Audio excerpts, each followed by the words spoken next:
સુરતના વરાછા વિસ્તારમાં પીવાના પાણીની લાઈન નાખ્યા બાદ રસ્તો બરાબર ન બનાવ્યો હોય લોકોને થઈ રહેલી સમસ્યાને લઈ લોકોમાં ભારે આક્રોશ જોવા મળ્યો તો રોડ ન બનાવાતા રસ્તો બેસી જતા ટ્રકનો ટાયર ફસાતા ટ્રાફિક જામના દ્રશ્યો સર્જાયા હતા। સુરતના વરાછા વિસ્તારમાં પીવાના પાણીની પાઇપલાઇન ઘણા સમયથી ચાલી રહેલી કામગીરીને લઈ લોકો હાલાકી થઈ રહી છે। વરાછાના બરોડા પ્રેસ્ટેજ નજીક પીવાના પાણીની લાઈન નાખવાની કામગીરી બાદ રસ્તો બરાબર ન બનતા લોકોને હાલાકી થઈ રહી છે। પાણીની લાઈનની કામગીરી બાદ રોડ ન બનાવાતા રસ્તો બેસી જવાની ઘટના વારંવાર સામે આવે છે।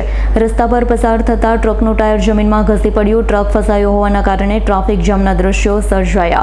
ટ્રાફિક જામના કારણે લોકોને હાલાકીનો સામનો કરવો પડ્યો તો અગાઉ પણ ટેમ્પો ટ્રાવેલર આ જ જગ્યા પર રસ્તો બેસી જતા ફસાયો હતો। સુરત મહાનગરપાલિકાના અધિકારીઓની ઢીલી કામગીરીને લઈ લોકોને ભારે હેરાનગતિનો સામનો કરવો પડી રહ્યો હોવાનું જણાવ્યું હતું।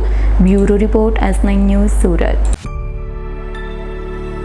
અમારી તમામ માહિતીથી અપડેટ રહેવા માટે જોડાયેલા રહો S9 ન્યૂઝ સાથે।